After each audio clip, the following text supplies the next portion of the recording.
자, 또 합시다. 부동산의 공급가 임대입니다.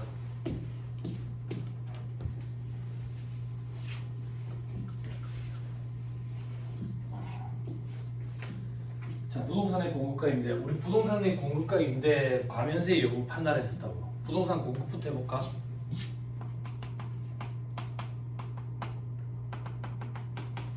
과면세 어떻게 판단했죠? 건물과 토지로 구분했죠. 그죠? 건물의 공급은 과세, 토지의 공급은 면세. 다만 건물 중에 국민주택 규모 이하는 면세. 기억나요? 했던 거 그거 이제 그래 과세네. 그럼 뭐 얼마 들어가면 되는데 그거 할 거예요 지금. 됐죠? 자, 부동산 공급시 과표, 토지의 공급은 면세, 건물 구축물은 과세, 국민주택 공급은 면세. 그런데 문제는 토지와 건물을 일괄 공급한다 그 얘기예요. 같이 판다고. 그래서 대금은 합친 대금을 받아요. 합친 대금. 그런 경우에 과면세 여부는 어떻게 판단할 건데? 반가율 원칙. 실질 거래가액이 구분이 되면 실질 거래가액을 집어넣으면 돼요. 됐죠? 시험에 안 나오겠죠. 시험에는 실질 거래가액 구분이 불분명하다라고 나올 거예요. 됐죠? 자, 그럴 때는 다음과 같이 안분 계산한 금액을 공급가에 과표로 한다고. 자, 실질 거래가액 구분이 불분명한 경우 어떻게 안분할 건데? 다음 페이지. 1단계, 2단계 되어 있는데 그냥 하면 돼요. 자, 부가세가 포함되어 있지 않은 경우에는 일괄 공급가액을 건물 토지 가액으로 안분하는데 건물 토지 가액이 없는데 무슨 가액을 가지고 안분할 겁니까? 그죠? 대용치를 가지고 안분하겠다 그 얘기예요. 그럼 대용치는 뭔데요? 밑에 박스 안에 감정평가액이 1순위. 됐죠? 감정평가액이 없으면 2순위 기준시가로 안분해. 기준시가도 없으면요 장부가액으로 안분해. 장부가액도 없으면요 취득가액으로 안분한다고. 됐습니까? 위에 동그라미 2번. 만약에 부가세가 포함되어 있으면 어떻게 하는데요? 부가세가 포함된 일괄 공급가액이라면 안분 계산할 때 건물 가액에만 부가세가 포함됐다고 보고 1.1을 곱해주면 돼. 안분할 때. 옆에 막 산식 이렇게 입증해놨죠? X, Y 해가지고. 됐죠? 됐죠? 이해되죠? 됐습니다. 자, 그런데 밑에 별표시 1번. 감정가액은 10년 전 감정가액 이런 것까지 인정해주면 안 되겠지. 최근 감정가액만 인정해준다고. 얼마나 최근이어야 되는데 직전 과세기한 개시일부터 공급시기가 속하는 과세기한 종료일까지의 감정가액.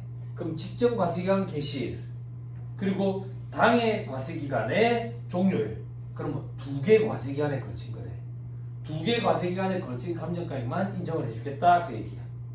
밑에 사례 보세요. 공급시기가 5월 10일인데 감정가액은 그러면 직전 과세기간 개시일 7월 1일부터 요번 과세기간 종료일까지 6월 30일까지 두 개 과세기간에 걸친 것만 감정가액을 인정해준다. 밑에 별표시 2번. 만약에 감정평가 가액이 없는 경우에 기준시가가 모두 있다면 기준시가로 안분하면 돼. 그런데 기준시가가 일부만 있고 어느 하나는 또 없대. 그게 무슨 말인데? 토지와 건물만 판 게 아니라 토지, 건물, 기계장치까지 3개를 팔았대. 그래서 2개는 기준시가가 있는데 나머지 1개는 기준시가가 없대. 기준시가가 없으면 장부가액을 해야 되잖아. 장부가액으로 1차 안분을 하고 기준시가가 있는 것들은 기준시가 비율로 2차 안분을 하래. 이게 우리 시험에 나오는 거야. 1차 안분, 2차 안분까지 하는 거예요.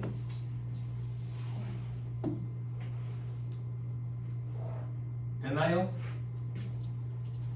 됐죠? 자, 밑에. 그럼 여기서 말하는 장부가액은 뭘 얘기하는 건데? 세법상 장부가액을 얘기하더라.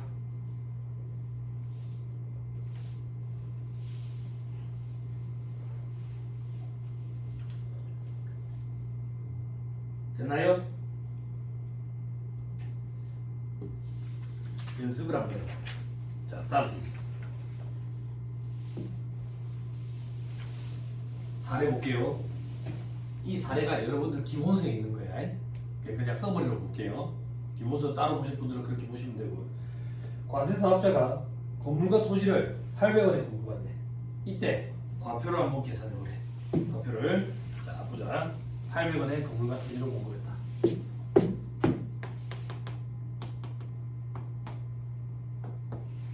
안분해야 된다고. 어떻게 안분할 건데?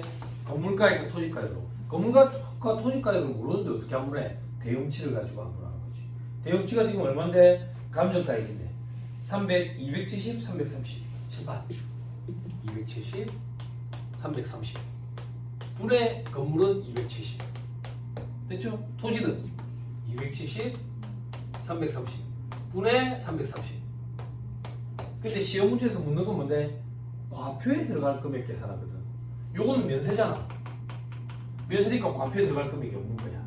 그래서 얘만 계산하면 돼. 여기까지 됩니까? 됐나요? 근데 단서가 한 개 더 있다고. 어떤 단서가 있는데 이 800원이 부가세가 포함된 금액이래. 그러면 대용치로 안분 계산할 때 건물은 과세니까 부가세 포함된 금액으로 하해야 한다 그 얘기야. 됐어요? 그래서 지금 풀이해 보면 270에만 1.1을 곱해놓은 거야. 안 어렵죠? 할 수 있습니다. 됐죠? 자 밑에 이제 경우 2번으로 가요. 과세 사업자가 건물, 토지, 기계 3개를 1,000원에 공급했어. 그때 과표를 한번 계산해봐라.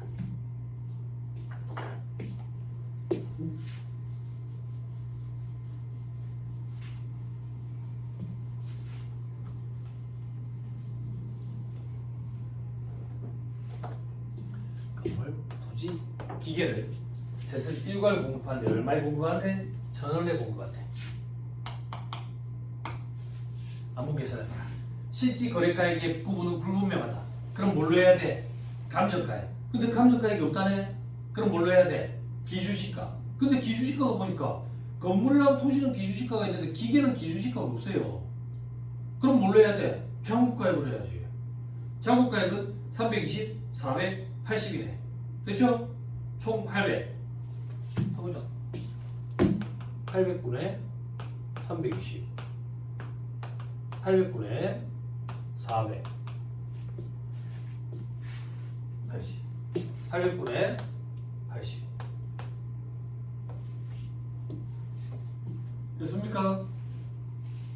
됐어요? 안 어렵죠? 요거 암산 조금 할게요. 암산 조금 하면 400, 500, 100.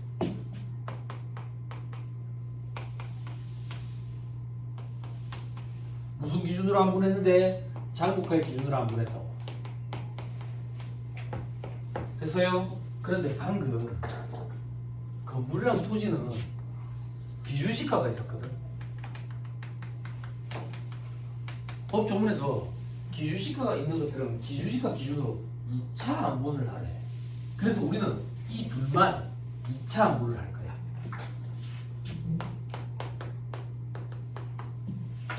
이 차 안분은 기준시가별로 안분한다. 그렇죠? 그럼 안분은 어떻게 하면 되는데 요 두 개 합친 거를 가지고 2차 안분이 들어가야지. 그치? 그리고 900 곱하기 기준시가가 얼만데?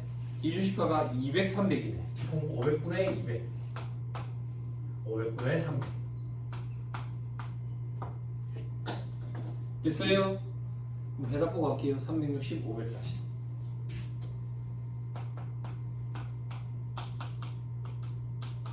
과표에 들어갈 금액은 얼마냐? 요거 면세잖아. 과표에 들어갈 금액은 이 금액과 이 금액이 과표에 들어가는 거지.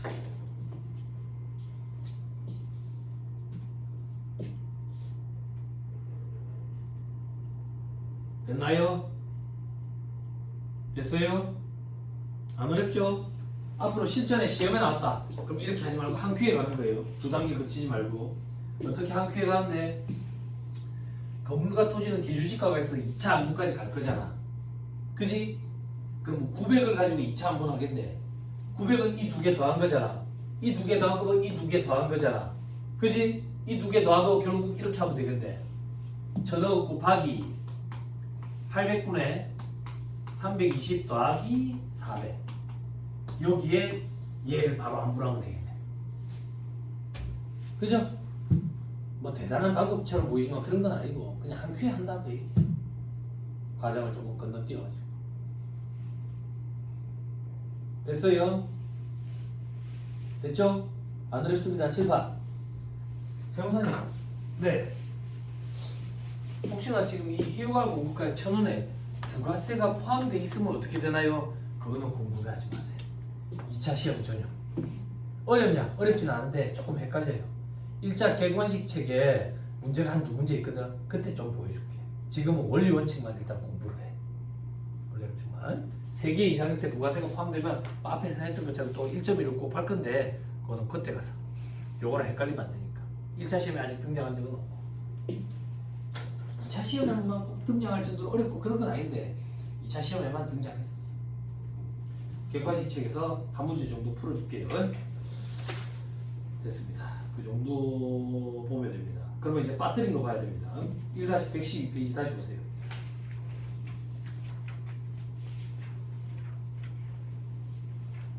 자, 1-112페이지 밑에 괄호 2번 토지와 건물 등 일괄 공급식 과표 괄호 2번에 반괄호 2번에 실지 거래가격이 불분명한 경우 여기만 살펴봤어.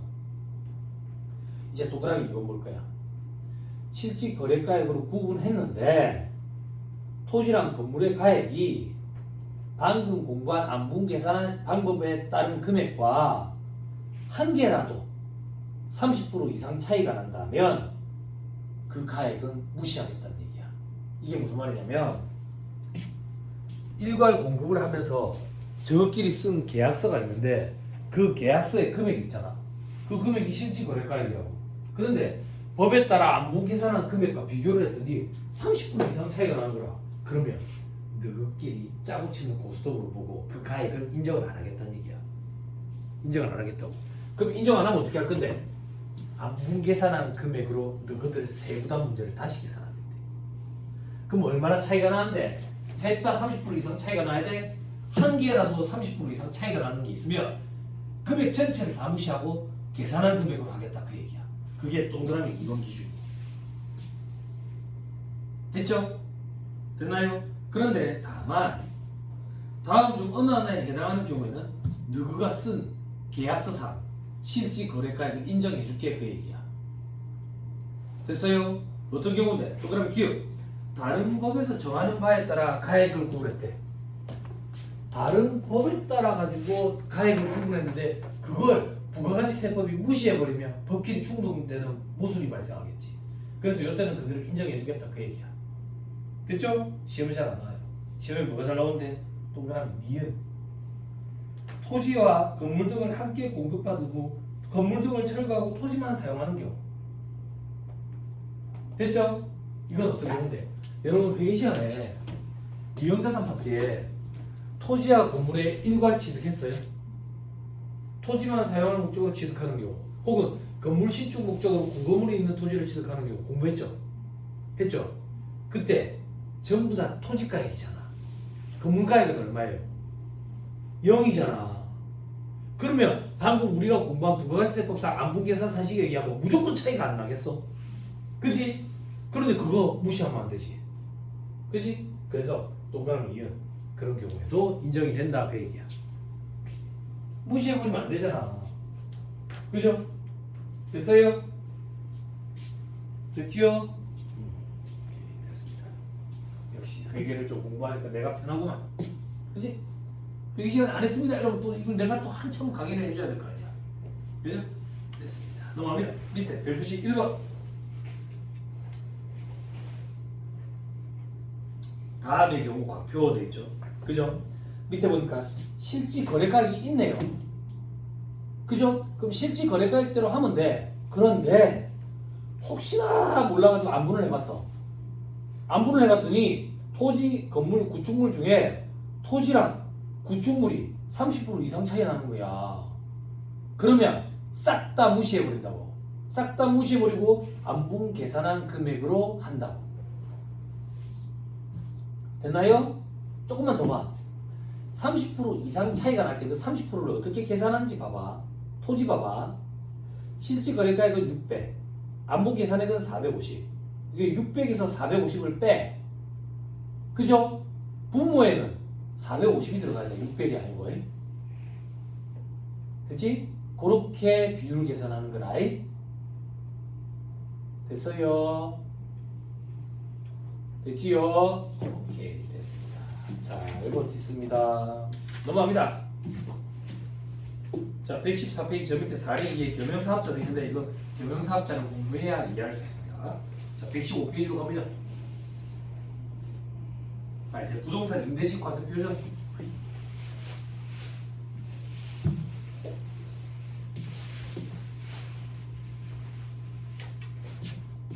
잘하고 있습니다. 네. 자꾸 응원을 해야지, 그지? 아, 진짜. 날씨도 좋은데 지금 학원에 왔는데 뭘 하는 거야? 어? 주변 친구들이 다 놀러 갔는데 비 올 거예요. 비 올 거예요. 비 올 거니까 너무 그래서 힘들지 마세요. 이런 비 안 온다던데요. 꽃가루 알러지 병원 갈 거예요.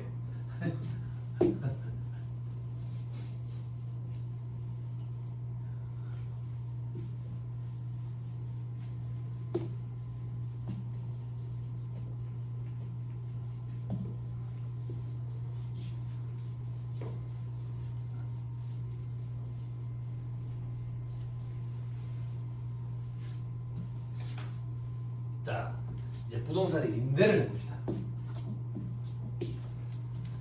자, 부동산의 임대 세를 주는 거야. 세를 주는 거. 과면세 이것도 공부했던 거 판단해보자. 어떻게 판단했지? 상가와 주택으로 구분했었다. 그죠? 그래서 상가 임대로 인한 수익은 부가세, 과세. 주택 임대로 인한 수익은 면세. 그죠? 상가 앉아있는 부수토지 포함. 그죠? 주택 앉아있는 부수토지 포함. 기억나요? 했던 거? 오케이. 그걸 하자 그 얘기예요. 부동산 임대식 과세 표준. 일단 임대로 인한 수익에는 뭐가 있느냐? 임대료 월세 받는 거, 그리고 간주 임대료, 그리고 관리비 수익, 보험 차익은 과세 안 된다. 임대료 월세 서영계에서 발급해야지. 언제 발급하는데? 대가의 각 부분을 받기로 한 때 발급하지. 얼마를? 받기로 한 그 금액을. 됐죠? 선세금 앞에서 공부했지. 안부계산했었지. 뭐가 독특했지? 월할로 안부계산했었지. 됐죠? 자, 그 다음 간주임대료 보자. 간주임대료. 자, 간주임대료를 세계에서 발급은 무가 없다. 당연하지. 그죠? 왜? 지 혼자서 계산하는데 무슨 지가 누구한테 발급할까요? 지가 지한테 발급할까요? 그죠? 됐죠? 공급 시기는 언제인데? 그 계산을 하는데 언제 계산할 건데? 예정 시공기간 종료일, 과세기간 종료일. 됐죠?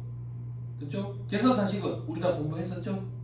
그 다음 동그라미 2번 임차 부동산을 재임대인데 이건 뭔데? 전대 준 거야. 전대. 그러면 그 중에 일부만 전대를 줬다면 면적을 안분 계산해야 돼.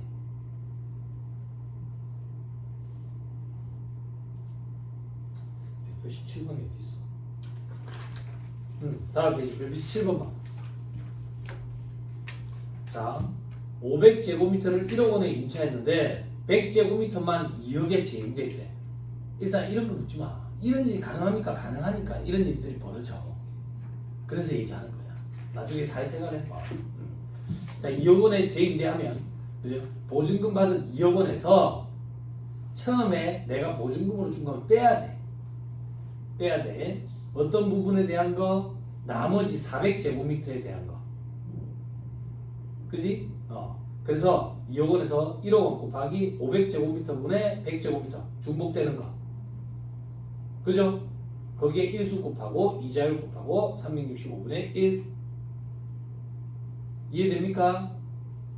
내가 요만큼 돈 주고 빌렸다고 5분의 1 하면 얼마야? 2천만 원. 2천만 원 주고 빌린 거를 2억에 재임대를 했다고. 그럼 나는 실질적으로 1억 8천만 원만 보증금 받은 거다. 그 얘기야 지금. 그렇게 계산하자는 얘기라고. 됐죠? 됐어요? 앞으로 다시 돌아오세요. 자, 그 다음 마지막 칸 관리비 수입. 관리비 수입도 과표에 들어갑니다. 세금계에서 발급합니다. 됐죠? 다만 임차인이 부담할, 임차인은 건물주, 임대인은 세 들어온 사람, 임차인은 차변, 임차료, 건물주, 임대인은 임대 수입. 지금 뭐라고 그랬어 내가? 반대로 얘기했는데 죄송해요. 반대로 얘기했잖아. 임차인은 차변, 임차료, 그러니까 새 들어온 사람 비용이 나가니까 임대인은 임대료 수익, 건물주 완전 반대로 얘기했네. 복도방치기가 아니고 죄송합니다. 부끄럽네. 복도방치기가 된 줄 알았다. 자 밑에 임차인이 부담할 그러니까 세입자가 부담할 보험료, 수도료, 공공요금 등을 구분 징수해서 납입이 대행한대. 그러면 건물주 과표에 들어가면 안 돼. 당연하지. 무슨 말인데? 내가 14층짜리 건물이 있어. 세입자들이 내야 될 물세를 내가 대신 받아서 냈대. 대신 받아서. 그거는 내가 묵은 게 아니잖아. 그치? 내가 과표에 들어가면 안 돼. 근데 내가 그러는 거야. 납입 대행할 때 100만 원 납입 대행인데 110만 원 주세요. 왜요? 나 고급 인력인데. 110만 원 주세요. 그럼 10만 원은 내가 먹었지? 그건 들어가야 돼. 시험에 그렇게 해서 나와. 납입 대행하는 금액이 100만 원인데 실제 110만 원을 수령했다 이렇게. 그럼 10만 원은 내가 먹은 거니까 그건 또 과표에 들어가야 돼.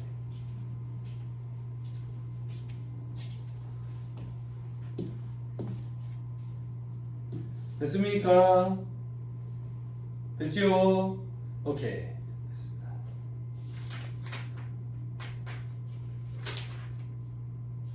다음 페이지죠. 겸용주택의 경우. 자, 겸용주택은 어떻게 할 거냐 이거야. 우리 지난 시간에 겸용주택 면적 안부 계산하는 거 했지. 그지? 지금부터 하고자 하는 건 뭐냐면 내가 주택이랑 상가랑 그 부수 토지를 동시에 빌려주고 세를 받았어. 세를 받으면 상가와 상가 부수 토지를 빌려주고 받은 부분에 대해서는 과세가 되니까 부가세 과표에 집어넣어야 돼. 주택과 주택 부수 토지 때문에 빌려주고 받은 돈은 면세니까 부가세 과표에 넣으면 안 되는 거지. 그럼 시험 문제는 뭐가 나오는데? 이게 구분이 안 되는 거야. 돈을 받았는데 수익이 있는데 그럼 우리가 이걸 안분해야 돼.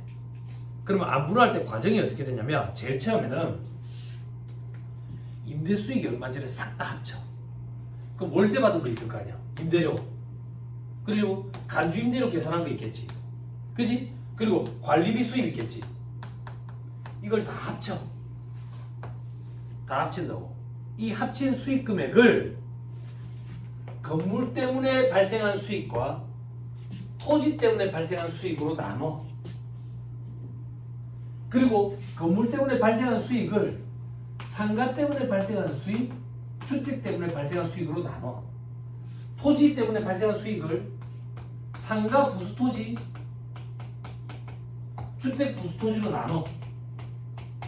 이렇게 나눠서 상가 때문에 발생한 수익, 상가 부수토지 때문에 발생한 수익만 과세 표준에다가 집어넣는다. 됐어요? 그럼 칠판 상가와 주택, 상가 부수토지와 주택 부수토지 안분하는 거 지난 시간에 했잖아. 뭘로? 우리 면적 가지고 계산했잖아. 면적 가지고. 그죠? 그럼 우리는 하나만 알면 되겠네. 이 수익 금액을 건물분과 토지분으로 우선 나눠야 된대. 그럼 건물분과 토지분으로는 어떻게 나눌 건데? 아직 배운 적이 없다고. 그걸 지금 공부하는 거야. 건물분과 토지분으로 나눌 때 기준시가 비율로 안분해. 시험에 얘기했잖아. 시험에 어떻게 나오는데? 감정가액. 없으면 기준시가, 없으면 잔금가액, 없으면 취득가액. 그거는 부동산의 임대가 아니라 부동산의 공급이었잖아. 그거랑 헷갈리도록 해서 말문제 보기가 많이 구성이 돼. 됐죠? 자, 제가 살펴보자. 겸용주택 과세 여부. 주택과 부수토지 임대는 면세하고 상가와 부수토지 임대는 과세한다. 이게 구분이 안 될 거다. 수익 금액이. 그러면 어떻게 하는데? 일단 총 임대료를 합치는 거야. 총 임대료. 이거를 건물과 토지로 안분해. 건물과 토지로 안분을 할 때 뭘로 안분할 건데? 밑에 별표시 기준시가 비율로 안분한다고. 예정신고 기간 종료일 혹은 과세기간 종료일 현재 기준시가. 그렇게 안분을 한 걸 가지고 위로 다시 올라가면 건물은 주택과 상가, 토지는 주택 부수토지와 상가 부수토지로 안분해. 이때는 뭘로 안분하는데? 앞에서 공부했던 면적 기준으로 안분을 해. 됐죠? 그래서 과세되는 것만 과표에 집어넣는다. 됐나요? 됐어요? 자, 다음 페이지 사례를 가지고 해보자. 이 사례도 우리 기본세 예제로 있는 사례다. 됐죠?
자, 해보자. 다음 자리를 이용하여 2026년 제2기 확정신고기간 10월부터 12월까지야. 요때 과표로 계산하래. 과표 들어가는 금액은 과세되는 금액만 들어갈 거야. 그죠? 자, 자료에 보니까 도심지역 안에 단층 겸용주택이래. 건물은 100제곱미터인데 주택이 40, 상가가 60, 부수토지는 800. 자, 우리 지난 시간에 공부했던 거 면적 안부 계산하는 거 그거부터 해보자. 40, 60, 800.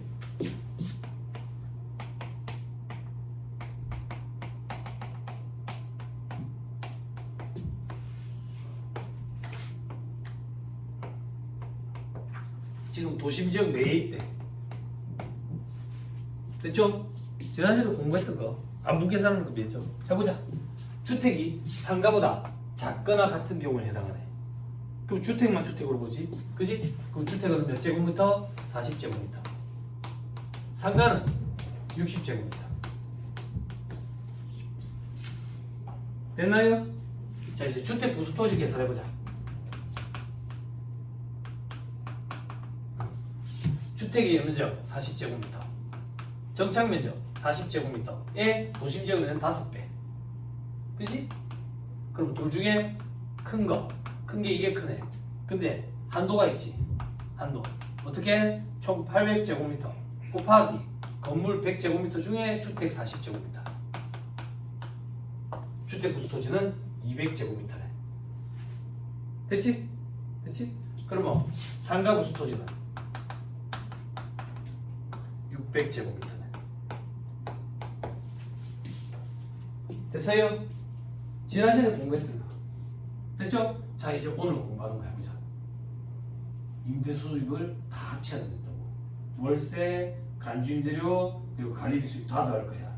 자, 이번에 임대 기간은 2026년 1월 1일부터 12월 31일까지. 월세는 총 80일에 80만 원. 근데 우리 지금 확정 신고 기간만 물어보니까 석 달치 해야지. 석 달치. 그럼 240만 원. 그죠? 써보자. 월세.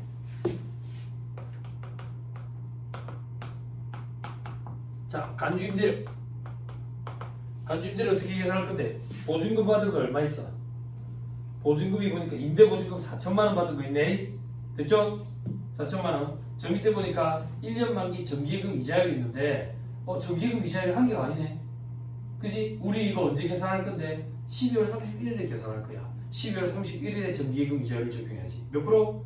2%. 됐죠? 자, 간주임대료 계산하자. 4천만 원 받은 게 100만 원에 생략합니다. 2% 곱하기 365분의 1수 계산해야지. 10월 31일, 11월 30일, 12월 31일, 92일.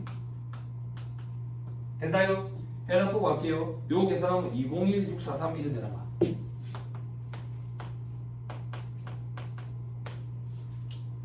됐죠? 관리비 수입도 있나? 인데 월 청소 관리비 10만원, 상가만 청소 관리 하면 이렇게 있네. 됐죠? 요거는 상가에 포함돼야지. 구분이 되는 거니까. 지금 월세랑 간주임대료만 구분이 안 돼. 30만원 관리비 수입은 상가 과표에 무조건 집어넣으면 돼. 됐죠? 요거는 별도야. 조금 이따 고려해보자고. 됐습니까? 됐죠? 자, 이거 이제 안 불할 겁니다. 합쳐야 된댔어요. 합계를 넣으면 얼만데? 2601643. 이거 안분할 때 제일 처음 어떻게 안분한댔어? 건물과 토지로 먼저 안분한댔다고.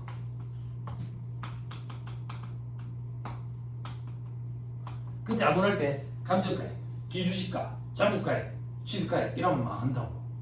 그거는 부동산의 공급이라고. 부동산의 공급. 그죠? 그죠?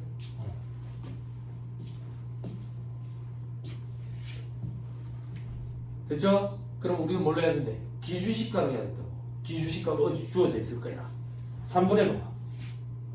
3번에 감정가액 7억 원, 3억 원 돼 있죠? X표 치고 현혹자료.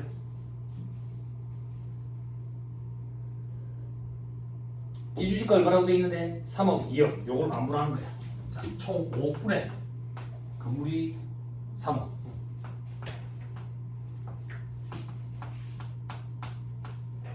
이렇게 하면 얼마 나올 거예요. 얼마 나올 거라고. 이거를 우리는 상가와 주택으로 나눠야 돼. 이걸 우리는 상가 부수토지와 주택 부수토지로 나눌 거라고. 이때 나눌 기준은 뭐? 면적으로 안 됐다고.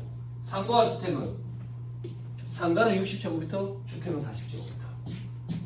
총 100분의 60제곱미터.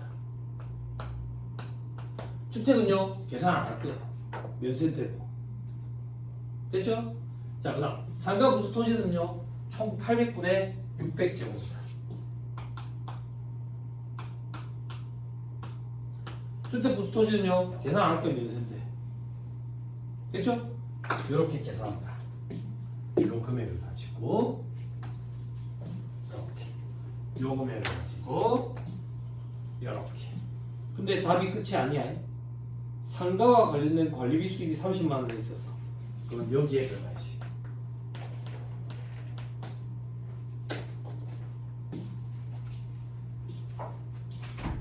됐나요? 맡을까요? 가까우신 것 같다. 됐어요? 됐나요? 이게 과거에는 2차 시험 전용이었거든. 시간이 좀 걸리잖아.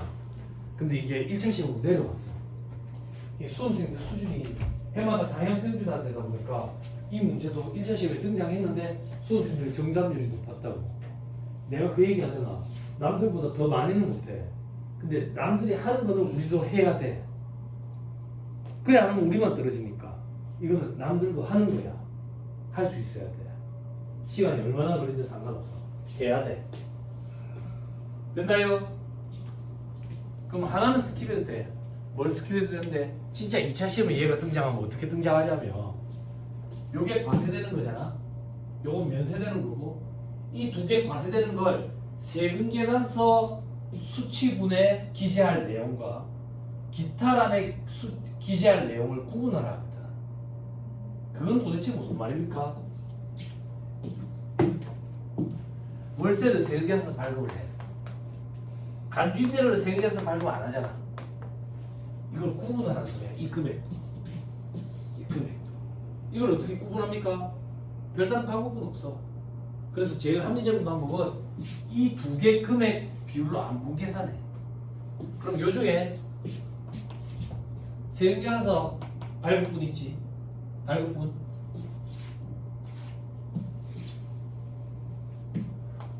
여기까지 금액. 세금계산서 발급분은 어떻게 계산하냐면 2601643분의 240. 기타란에 들어가는 거는 2601643분의 201643. 이런 식으로 하면 돼. 선생님 얘는 왜 빠뜨리셨어요? 요거 세금계산서 발급해야 되니까. 됐죠? 자, 해답 봅시다. 자, 풀이해 보시면 2단계 있고 3단계 있죠? 3단계의 관리비 수입에 제일 밑에 더해놨어요. 30만 원을. 됐죠? 밑에 별표시 관리비 수입은 상가에 대한 거니까 안분하지 않고 전액 다 과세한다.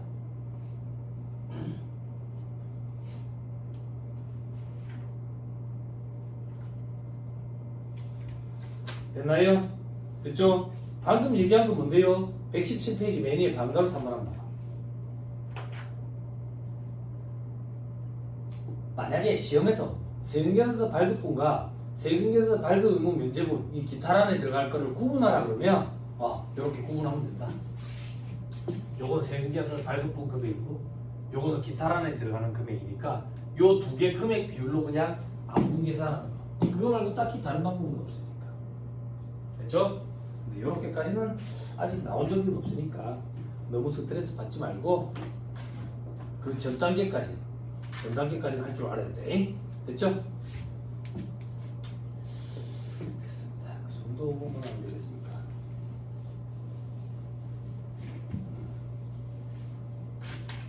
됐죠? 잘 못했습니다. 못하겠습니까? 수험생들 수준이 높아져가지고 여기까지 해야 됩니다. 자, 1-119페이지. 이제 대분세 공제로 갑니다. 자, 고비를 하기 시작하기 지금 넘어간다.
자, 이제 대소세 공개입니다. 110원, 110원. 이 숫자 그대로 제가 설명을 드릴게요. 지금 보세요. 공급하는 자, 공급받는 자. 공급하는 자가 재화를 공급해요. 100원짜리 공급해요. 그럼 부가세는 얼마지? 10원이에요. 외상 거래를 가정할게요. 공급자 입장에서 분기를 끊으면 이렇게 돼요. 매출 채권 110원, 매출은 100원, 부가세 10원. 이렇게 된다고. 계정과목 엄밀히 얘기하면 부가세 예수금이라고 불러요. 왜? 이 부가세 10원은 저 사람한테서 받아서 내가 대신 납부하는 거예요. 잠깐만 갖고 있다고. 그지? 매출세로 내야 돼. 잠깐만 갖고 있다. 이런 계정과목, 이런 돈을 계정과목 예수금이라는 표현을 써요. 부가세 예수금. 예의 성격은 부채예요. 내야 될 돈이다라고 보는 거예요. 됐죠? 됐죠? 자, 이제 공급 받는 자 입장에서 보자. 공급 받는 자 입장에서는 외상 거래를 하면 매입 채무가 110원이에요. 차별은 매입해도 되고 재고자산 해도 되고 뭐든 상관없어요. 그죠? 뭐 3분법이냐 4분법이냐 이런 얘기 있는데 왜 개월의 시간에 하는 거지? 그냥 매입을 할게 나는. 매입은 100원. 그럼 10원은 뭔데? 매입 부가세. 부가세. 이거는 환급 또는 공제받는 거잖아. 그지? 그래서 얘는 부가세, 선급금, 대급금 이래가 자산으로 잡아요. 나중에 돈으로 돌려받을 거다라고 보는 거예요. 됐어요? 됐나요? 이게 2026년 1기에 일어났다라고 해요.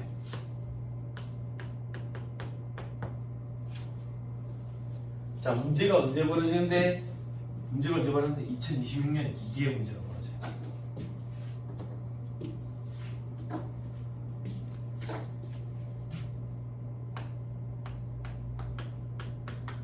어떤 문제가 벌어지는데? 얘들이 망해요. 반대로 얘기했어요. 얘들이 망해요. 혹은 죽어버려요. 그게 무슨 말인데? 사업의 폐지, 사망, 실종, 행방불명, 형의 집행, 강제 집행, 부도 발생으로부터 6개월 이상 경과해버릴 때, 혹은 소멸시 완성이 돼버릴 때, 회생기간 인가결정 받을 때, 뭐 이런 것들. 됐어요?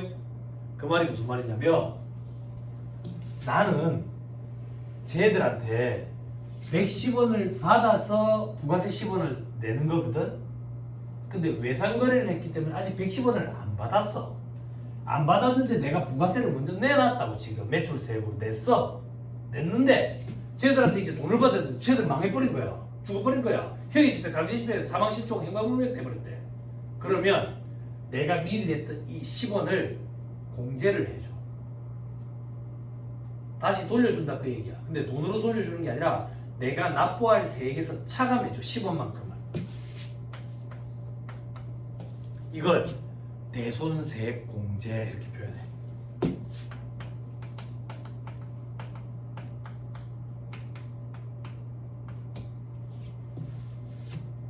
됐어요? 됐어요? 자, 봐봐. 부가세는 제로섬 게임이라고. 내는 놈이 있으면 공제받은 놈이 있다고. 공제받은 놈이 있으면 내는 놈이 있고, 내가 냈다가 다시 돌려받았지? 결국 마이너스 쳤으니까. 그럼 얘들도 공제받았다가 다시 도로게 내야지. 다시 부가세로 내놔야 될 거 아니야. 그걸 내손 처분받은 세액 이렇게 얘기해.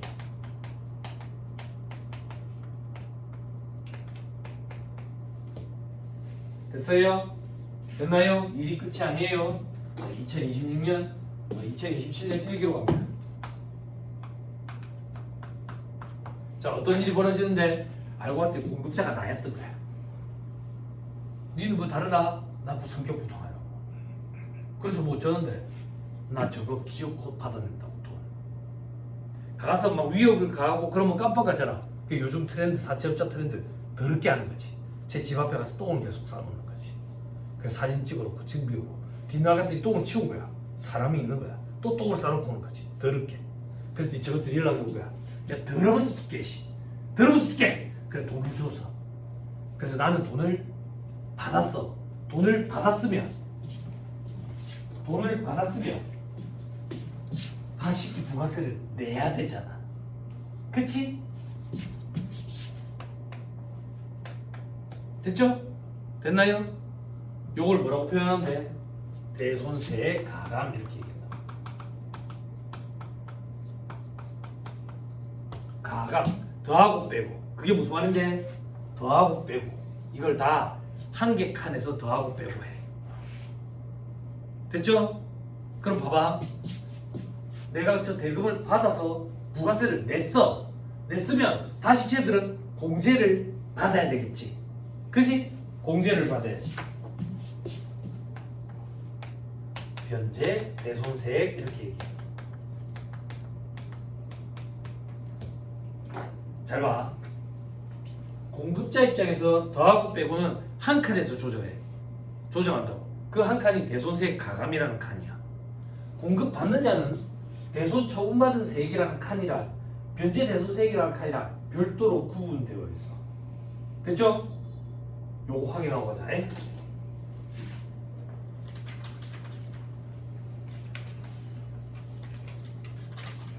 자, 1-98페이지로 오세요.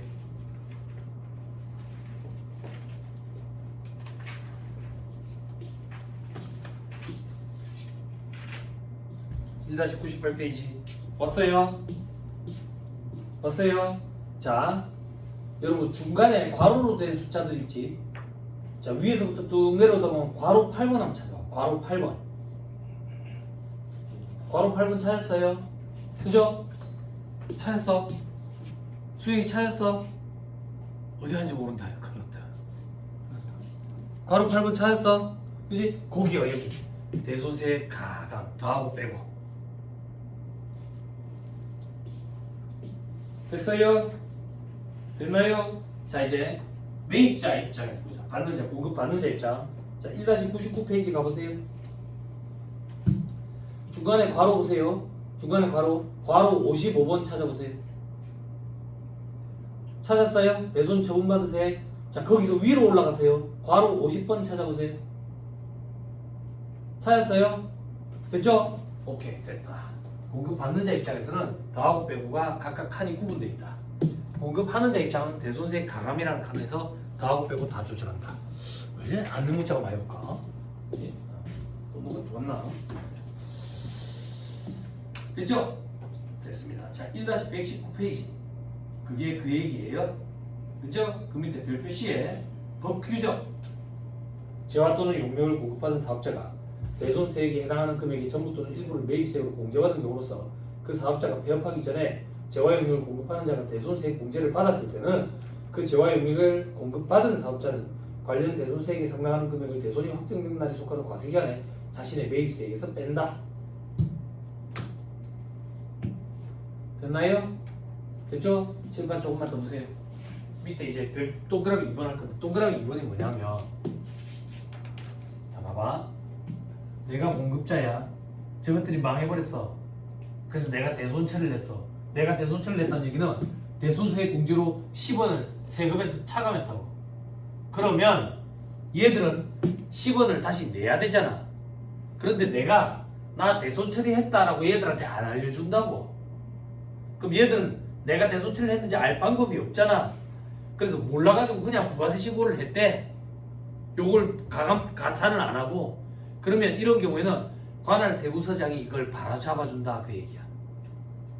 가산세는요 알 방법이 없었으니까 가산세는 매기지 않겠다. 그게 동그라미 2번. 만약에 공급받은 자가 매입세액에서 대손세액을 확 차감하지 않으면 공급받는 자의 관할 세무서장이 이걸 바로잡아준다. 결정해준다. 다만 가산세는 부과 안 한다. 알 방법이 없으니까. 됐습니까? 그렇죠? 넘어갑니다. 다음 페이지 정리사항.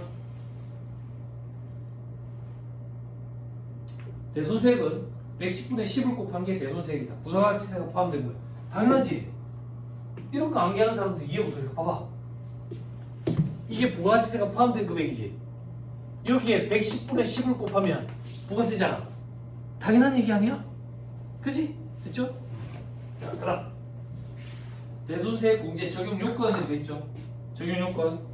괄호 1번에 과세 채권이어야 된다. 부가세가 과세되는 채권이야. 당연하지. 면세되는 채권이 부가세가 포함 안 돼 있는데 무슨 대손세액 공제야? 됐죠? 됐죠? 자, 그다음 대손 사유. 이 대손 사유는 법인세법 소득세법상 대손 사유 규정을 준용을 해. 그럼 그 대손 사유는 법인세법 시간에 공부한다고 우리가. 결산 조정 사유도 있고 막 시고 조정 사유도 있고 암기해야 돼. 많아. 근데 그 중에 맛만 조금 보자. 맛만. 저 밑에 별빛이 2번가 봐. 맛만 조금 보자. 동그라미 1번. 법에 따라 소멸시효가 완성된 채권. 이게 신고 조정 사유의 제일 대표적인 거야. 아무튼 그런 게 있다. 그런 게. 그리고 동그라미 2번. 얘는 결산 조정 사유 중에 제일 대표적인 거야. 아무튼 그냥 그런 게 있다. 한번 읽어보자. 부도 발생 또 6개월 이상 경과한 수표. 중소기업의 예상 매출. 이때 별표시. 그럼 부도 발생일은 도대체 뭔데? 부도 수표, 부도음의 지급 기일과 금융기관의 부도 확인일 둘 중에 빠른 날이 부도 발생입니다. 자, 이게 무슨 말인데? 대금 지급하는 날이 7월 1일이야. 근데 그 전에 어음을 갖고 은행에 갔더니 6월 1일에 어음에 갔더니 은행에서 그러는 거야. 지급 거절을 했어. 부도음이라고. 둘 중에 빠른 날이 부도 발생일이다. 그 얘기야. 됐죠? 시험에 그런 것들이 다 나왔다. 자, 그리고 옆에 보면 사례도 있죠. 이 사례는 뭐냐면 이 법 조문을 이렇게 뜯어가지고 분석하는 건데 힘들지. 부도 발생로부터 6개월 이상 경과한 수표, 중소기업 외상 매출금이 대손 요건이 되거든. 대손 사유에 해당하거든. 잘 봐. 부도 발생으로부터 6개월 이상 경과한 수표, 중소기업의 외상 매출금은 대손 처리가 된다고. 그치? 그랬을 때 만약에 부도 발생일은 지급기일과 은행의 부도 확인 둘 중 빠른 날을 냈지. 빠른 날이 6월 30일이라고 볼게. 그럼 요 날이 부도 발생일이야. 됐지? 됐지? 기산을 할 때 다음 날부터 기산이 들어가. 그럼 7월 1일부터 기산이 들어간다고. 날짜 수가 7월 1일부터 12월 31일이 6개월이 되는 날이야. 근데 세법 조문에 6개월 이상 경과한 날이 속하는 사업연도에 대손 처리가 가능하다 했거든. 6개월 이상 경과한 날은 다음 연도 1월 1일부터가 경과한 날이야. 그래서 6월 30일 부도가 발생한 이 채권에 대해서 수표 외상매출금에 대해서 대손 처리를 할 수 있으려면 다음 연도 1월 1일부터 대손 처리를 할 수 있다고. 근데 시험에 요때 대손 처리를 했다고 나와. 그럼 대손 사유에 해당하지 않기 때문에 대손 처리가 인정이 안 돼. 까다롭죠? 그죠? 근데 이것도 시험에 나온 적이 있다. 됐습니까? 그렇죠? 됐습니다. 잘하고 있습니다. 자, 그 다음 그게 이제 별표시 3에 있는 사례야.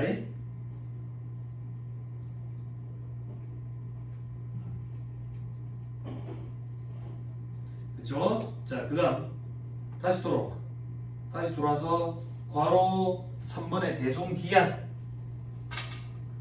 대손기한은 뭔지 기입니까? 자, 잘 들어야 돼.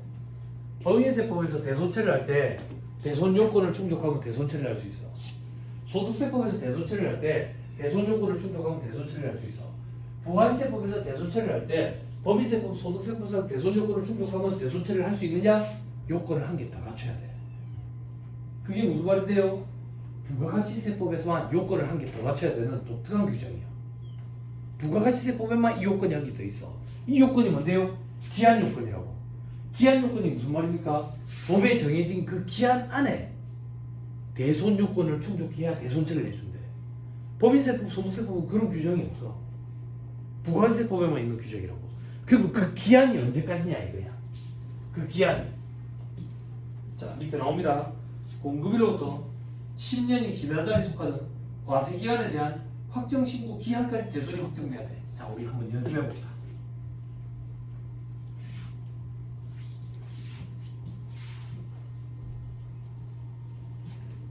7, 8.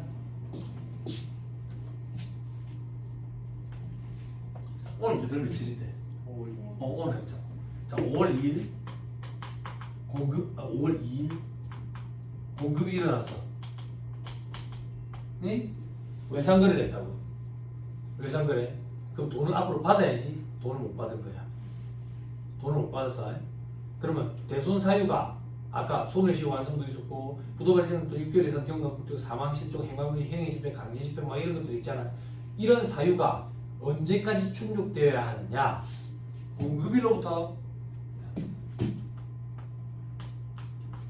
10년이 지난 날에 속하는 2036년 그지? 과세기한 종료일 6월 30일에 대한 확정 신고 기한은 언제야? 7월 25일. 요때까지 대손 요건이 충족이 돼야 돼. 그래야지 대손 처리를 해주겠대. 됐어요? 됐나요? 됐죠? 그죠? 안 어렵죠? 그죠? 근데 그런 생각 들 거예요. 대손 요건이 뭐 저때까지 충족이 안 될 수가 있겠어? 과거에는 안 됐어요. 과거에는 왜 안 됐는데요?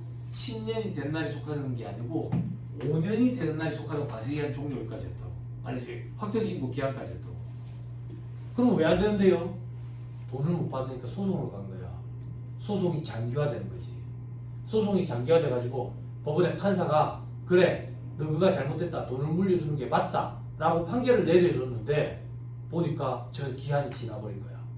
그래서 부가세법상 대손세 공제를 못 받게 되는 그런 불이익들이 발생했던 거야. 그래서 이게 10년으로 바뀌어버렸어. 소송이 장기화되는 것 때문에. 됐죠? 됐죠? 남의 돈 떼먹는 것들은 알거든. 법에 대해서 되게 잘 알아. 질질 끈다고. 네. 예를 하나 들면 안타까운 현실이지만 소멸시효 완성 있잖아. 소멸시효 완성이라는 얘기는 이렇게 생각하면 돼. 우리 그런 거 뭐라 하지? 뭐 살인을 하고 몇 년 도망다니면 괜찮고 이런 거 있잖아. 남의 돈을 빼앗고 몇 년 도망다니면 공소시효를 하잖아. 그런 것처럼 채권은 소멸시효라는 게 있는 거야. 소멸시효. 그래서 그 소멸시효가 일반적으로 우리가 나중에 이제 현업에서 일을 하게 되면 거래처들이 외상으로 공급을 하잖아요. 거래를 하잖아. 그 채권은 상사채권이라고 표현해. 그 상사채권은 상법에 영향을 받아. 상법상 상사채권의 소멸시효는 5년이야. 5년. 그런데 소멸시효는 다른 법에 단기 소멸시효 특례가 있는 경우에는 그걸 먼저 적용한다라고 규정이 돼 있어. 그 타법이 뭐냐면 민법이야. 민법에 1년짜리 혹은 3년짜리 단기 소멸시효 특례라는 게 있어. 그래서 일반적으로 우리가 나중에 현업에서 일을 하게 되면 3년의 소멸시효를 적용해, 대부분. 그러면 3년 동안 돈을 못 받으면 그냥 못 받을 거라고 보고 대손 처리한다 그 얘기야. 그거보다 짧은 것도 있습니까? 1년짜리도 있어. 1년짜리는 어떤 건데요? 음식점에서 외상으로 먹은 거. 바깥에서 1년 동안 안 준다는 얘기는 줄 생각이 없는 거잖아. 그치? 그런 거는 1년짜리 됐어. 1년짜리. 근데 세무사들이 일을 해주고 돈 받는 거지. 요것도 10년을 적용한다. 희한하다. 감정평가서도 그렇다. 아무튼 그런 것들이 있더라. 그런 것들이. 그런 것들이 있는데 이 소멸시효가 7년이었던 것 같아. 10년이었던 거. 아무튼 이 소멸시효 완성이 있는데 그럼 우리가 3년이 지나면 이제 소멸시효 완성됐으니까 대손처리를 할 수 있잖아요. 근데 그 전에 우리가 돈을 받으려고 이런저런 노력을 할 거 아니야. 그지? 근데 남의 돈 떼먹고 안 주는 것들은 일부러 안 준다고. 가가지고 막, 야, 돈 좀 줘라. 왜 안 준대? 이러면, 내가 요번에 꼭 줄게. 못 믿겠나? 각서 써줄게. 각서를 써줘. 각서를 써주면 소멸시효가 그때부터 다시 기산이 돼. 그때부터. 혹은, 야, 내가 진짜 갚을게. 내가 지금 수준에 딱 100만 원인데 일단 100만 원부터 갚을게. 그때부터 소멸시효가 다시 기산이 돼.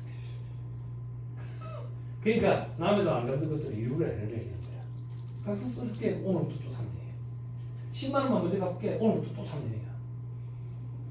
네, 그런 게 쉽지 않아. 그리고 소송을 간다? 못 받은 돈이 얼만데? 못 받은 돈이 500만 원이래. 500만 원 받으려고 소송하겠어? 변호사비가 2천만 원인데? 네? 그걸 돈을 안 주는 것들은 알아. 이 돈 때문에 소송 걸지 않겠지, 이렇게. 예, 이런 얘기입니다. 참 어려워. 경기도 안 좋은데 그래서 대금 못 받는 그런 사업주도 많아. 공사는 다 해주라는 거. 그런 게 흑자도산이야. 장사는 잘 돼. 매출이 많이 난다고. 돈을 회수를 못 하는데. 그런 게 흑자도산이야.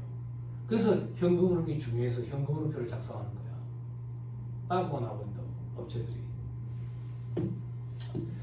됐죠? 다시 돌아올게. 그렇게 대손기한이다. 그 밑에 신고서 제출돼 있죠. 대손세액 공제를 적용받고자 하는 사업자는 확정신고서, 대손세액 공제 신고서와 증명서를 제출해야 된다. 이거는 그냥 서식이야. 대손을 처리를 하려면 대손세액 공제 신고서라는 걸 작성 제출하면 돼. 나머지 증명서류 이런 거 뭔데? 내가 돈을 못 받았다는 거. 돈을 못 받았다는 걸 어떻게 증명하는데? 돈을 받을 게 있었다는 걸 가지고 증명을 해야지. 세금계에서 발급했다든지 이런 것들. 됐죠? 그게 중요한 게 아니야. 여기서 중요한 건 뭐냐면 확정신고서에라는 말이 중요한 거야. 확정신고서에. 그게 왜 중요한데요? 대손과 관련된 처리는 확정신고 때만 일어나. 예정신고 때는 이런 거 안 해. 대손과 관련된 처리가 무슨 말입니까? 집합. 대손세액 공제, 대손 처분받은 세액, 대손세액 가감, 변제 대손세액, 이거 전부 다 확정신고 때 일어나는 일이야. 예정신고 때는 이런 일이 일어나지 않아. 됐죠? 시험 문제 나온다. 자, 밑에 법인세와의 관계. 대손세액 공제를 받은 부가세, 매출세, 미수금은 법인세법상 대손사유가 충족해도 송금에 산입하지 않는다. 왜? 이중으로 혜택을 두면 안 되니까. 이건 무슨 말인데요? 칠판. 요 10원에 대해서 대손세액 공제를 받았대. 그러면 나는 손해보는 게 110원이 아니라 100원만 손해보는 거잖아.